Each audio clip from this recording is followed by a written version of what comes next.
शलोम शासलोस आपके साथ नए दिन की नई उम्मीद के पैगाम के साथ हाजिर है। पिछली दफ़ा जो था वो मैंने थोड़ा सा मैसेज दिया था कि किस तरह से जब हम खुदावंद के हुक्मों पर चलना शुरू करते हैं तो कैसे बाज़ का जो है वो हमें अहकामात जो हैं वो बड़े भारी लगते हैं कि हम कैसे जो है वो सारे हुक्मों को जो है वो पूरा करें। और मैंने मेंशन किया था कि हम लोगों को एक वक्त में एक कदम की ज़रूरत है। आज मैं सोच रही थी मेरी बहुत से लोगों से बातचीत होती है फेसबुक पर या फिर व्हाट्सएप वगैरह पे या फिर ऐसे ही जिन लोगों को मैं जानती हूँ बहुत से लोग जो हैं वो खास तौर पे जब यंग जनरेशन से मैं बात करती हूँ तो बहुत से जो है वो कहेंगे कि मैं जो मैं बड़ी फ्री लाइफ गुजारना चाहता हूँ या मैं कुछ करना चाहता हूँ बट पता नहीं कि क्या करूँ।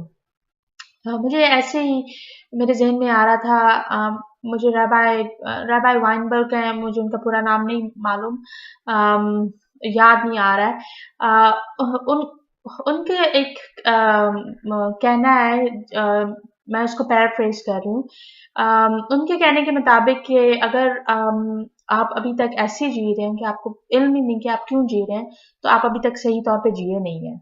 सो कुछ ऐसे ही है हमारी ज़िंदगी के साथ जब आपको निजात मिलती है, आप खुदावंद यीशुआ में जब आते हैं, तो आप सोचते हैं कि मेरी ज़िंदगी का जो है मकसद क्या है?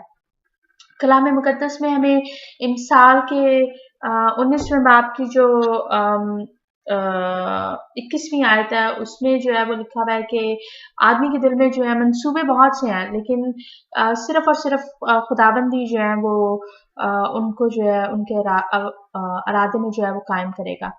और फिर इसी तरह से इमसाल के 20वें बाब में एक आयत है कि इंसान का जो दिल जो है वो गहरे पानी की मानद है मगर जो साहिब फ़हम है वो जो है वो अ, उस अपने जो मंसूबे जो हैं जो अपने जो इरादे जो हैं कि उसको जो है वो ढूँढ निकालता है। कुछ इस तरह से करके है। सो अम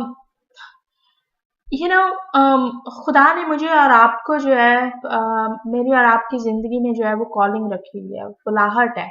मगर नए अहदनामे में जो है वो हम उस बुलाहट के बारे में जो है वो ज़रूर पढ़ते हैं। मगर बहुत से जो यंग जनरेशन जो है ख़ास तौर पे अ, वो अक्सर नहीं सोचती कि मेरी ज़िंदगी पे कोई किसी किस्म की बुलाहट हो सकती है। हम यंग जनरेशन क्या अडल्ट्स भी जो हैं वो भी क्या करते हैं कि जब कोई भी ऐसी-वैसी बातचीत होते हुए देखते हैं तो वो जो है वो अक्सर गुस्से में बोलेंगे या अक्सर कमेंट्स पास करेंगे कि इनको जो था वो ऐसा करना चाहिए था, इनको जो था वो वैसा करना चाहिए था। वेल आप उनके शूज़ में नहीं हैं, आप उनकी जगह पर नहीं हैं, तो आपको नहीं पता कि वो जो कदम उठा रहे हैं वो सही कदम उठा रहे हैं या नहीं सही कदम उठा रहे हैं। और हो सकता है कि आपको पता हो कि उन्होंने जो कदम उठाया वो गलत है। मगर बजाय किसी और को ब्लेम करने के खुदावन ने जो आपकी ज़िंदगी पे कॉलिंग रखी हुई है, उसको जो है अपने इस्तेमाल में लेकर आएँ। क्योंकि जब आप निजात पाते हैं, तो तब आपको पता होता है कि आपने अपनी ज़िंदगी को जो है वो कैसे जीना है। सो अपनी निजात को जो है सिर्फ़ अपने तक ना रखें, अपनी निजात को जो है अ, उसकी जो खुशखबरी जो है उसको दूसरों तक भी बताएँ। और आपको पता है कि निजात का जो इब्रानी में लफ्ज़ है वो क्या है? यशुआ। यशुआ का मतलब है निजात।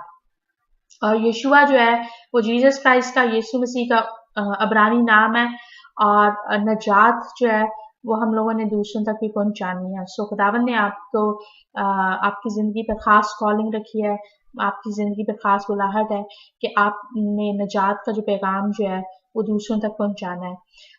और नजात का ये जो पैगाम है अ, वो दूसरों तक पहुंचाने का मतलब ये नहीं है कि आप सिर्फ़ और सिर्फ़ प्रीचर ही बनेंगे या आप सिर्फ़ और सिर्फ़ बाइबल टीचर ही बनेंगे तो तभी आप पहुँचा सकते हैं। नहीं खुदा ने बहुत डिफ़रेंट वेज़ में जो है लोगों को यूज़ किया है और कलाम मुक़द्दस में जो है वो हम लोगों को कितनों की मिसाल मिलती है।